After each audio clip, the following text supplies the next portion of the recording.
Hi friends, welcome to fragrance of my life. இன்றைக்கி நம்ம கிச்சன்லேருந்து உங்களுக்காக புடலங்காய் பொரியல் எப்படி செய்கிறதுன்னு பார்ப்போம் வாங்க. ரெசிபிக்குள்ளே போகிறதுக்கு முன்னாடி நம்ம சேனலை நீங்கள் சப்ஸ்கிரைப் பண்ணாமல் இருந்தீங்கன்னா சப்ஸ்கிரைப் பண்ணிவிடுங்க. அப்படியே பக்கத்தில் இருக்க பெல் பட்டனை தட்டி அப்படியே ஆல்னு கொடுத்துட்டிங்கன்னா நான் போடுற வீடியோஸ் அப்டேட்ஸ் எல்லாமே நீங்கள் மிஸ் பண்ணாமல் பார்க்கலாம். உங்களுக்கு நம்ம சேனலில் வர கண்டென்ட் பிடிச்சிருந்ததுன்னா மறக்காமல் சப்ஸ்கிரைப் பண்ணிவிடுங்க. புடலங்காய் பொரியல் செய்கிறதுக்கு சும்மா ஒரு கைப்பிடி அளவு கடலைப்பருப்பு எடுத்து நம்ம வேக வச்சுக்கலாங்க. கடலைப்பருப்பு வேகிற அந்த கேப்பில் நம்ம புடலங்காயை வெங்காயம்லாம் வெட்டிட்டு நம்ம ரெடியாக புடலங்காய் பொரியல் செய்கிறதுக்கு ரெடி பண்ணிக்கலாம். 80% இந்த கடலைப்பருப்பு வெந்தால் போதும், ரொம்ப கொலையெல்லாம் வேக வைக்கக்கூடாது. இப்போ ஒரு பேனில் ஒரு 2 டேபிள் ஸ்பூன் எண்ணெய் ஊற்றிக்கலாம். எண்ணெய் சூடானதும் கடுகு வெடித்ததும் உளுத்தம்பருப்பு சேர்த்துக்கலாம்.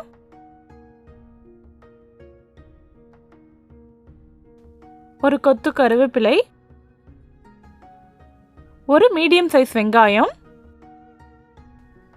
கூடவே ஒரு பச்சை மிளகா. நீங்கள் காரம் அதிகமாக வேணும் அப்படின்னு நினச்சா 2 பச்சை மிளகா கூட சேர்த்துக்கலாம். நான் இன்றைக்கி 1/4 கிலோ புடலங்காய் எடுத்திருக்கேன். இதுக்கு இந்த அளவு போதுமானது.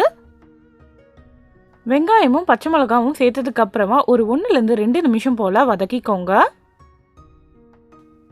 வெங்காயம் நல்லா வதங்கினதுக்கு அப்புறமா நம்ம புடலங்காயை சேர்த்துக்கலாம். புடலங்காயை கட் பண்ணும்போது பார்த்திங்கன்னா மேலே ஒரு சாம்பல் மாதிரி படிஞ்சிருக்கும் ஒயிட் கலரில். அது ஸ்பூன் வச்சு சொரனாலே அது போயிடும். அது போனதுக்கப்புறமா உள்ளே இருக்க ஃப்ளஷ் மாதிரி இருக்கும். அதை எடுத்துகிட்டு குட்டி குட்டியாக கட் பண்ணிவிட்டு நம்ம சேர்த்துக்கணும்.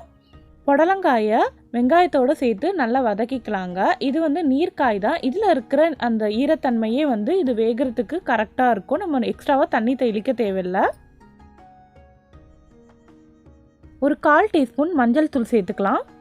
இதையும் நல்லா கலந்து விட்டுடலாம். எல்லாத்தையும் நல்லா கலந்து விட்டுட்டு ஒரு மூடி போட்டு மூடிடலாங்க. இதில் இருக்க ஈரத்தன்மையே இதில் இருக்க தண்ணி விடும் இல்லையா, அதுவே இந்த புடலங்காய் வேகிறதுக்கு போதும். ஒரு 5 நிமிஷத்துக்கு மீடியம் டு லோ ஃப்ளேமில் இருக்கட்டும். 5 நிமிஷத்துக்கு அப்புறம் பார்த்தீங்கன்னா புடலங்காய் ஒரு 80% வெந்துருச்சு. இப்போ நம்ம வேக வச்ச கடலைப்பருப்பை இதில் சேர்த்துக்கலாம். கடலைப்பருப்பு பாருங்கள், முழுசாக தான் இருக்குது, நல்லா கொலையெல்லாம் வேக வைக்கல. புடலங்காயோட கடலைப்பருப்பை நல்லா மிக்ஸ் பண்ணி விட்டுடலாம். இப்போது இது கூடயே நம்ம தேவையான அளவு உப்பும் சேர்த்துக்கலாங்க. உப்பு எல்லா பக்கமும் படுற மாதிரி ஒரு தடவை கலந்து விட்டுக்கோங்க. இப்போ நம்ம மறுபடியும் ஒரு மூடி போட்டு மூடிட்டு கொஞ்சம் நேரம் விட்டுடலாம். ஜஸ்ட்டு ஒரு 3லேருந்து 4 நிமிஷம் வரைக்கும் இந்த வாட்டி நம்ம மூடி வச்சா போதும். புடலங்காய் நல்லாவே வெந்துடும். புடலங்காய் வெந்துருச்சான்னு ஒரு காய் எடுத்து நீங்கள் நசுக்கி பாருங்கள். காய் நல்லா வெந்துருச்சு. இப்போ நம்ம தேங்காய் துருவலை கடைசியாக சேர்த்துக்கலாம். ஒரு 1/4 கப் தேங்காய் துருவல் எடுத்திருக்கேன் 1/4 கிலோ புடலங்காய்க்கு. நீங்கள் உடனே சாப்பிட்றதா இருந்தால் இந்த தேங்காய் துருவல் சேர்த்ததுக்கப்புறமா ரொம்ப நேரம் நம்ம வதக்க. ஆனால் நீங்கள் லஞ்ச் பாக்ஸ்க்கெலாம் கொடுத்து அனுப்புறீங்கன்னா, அதுவும் நம்ம ஊரில் பார்த்தீங்கன்னா வெயில் நல்லா கொளுத்தும். அப்போ இது கொஞ்சம் கெட்டு போகிற மாதிரி ஆகிடும். அதனால தேங்காய் துருவல் சேர்த்ததுக்கப்புறமா ஒரு 2 நிமிஷம் போல் இதையும் நல்லா பொரியல் கூட நல்லா வதக்கிக்கோங்க.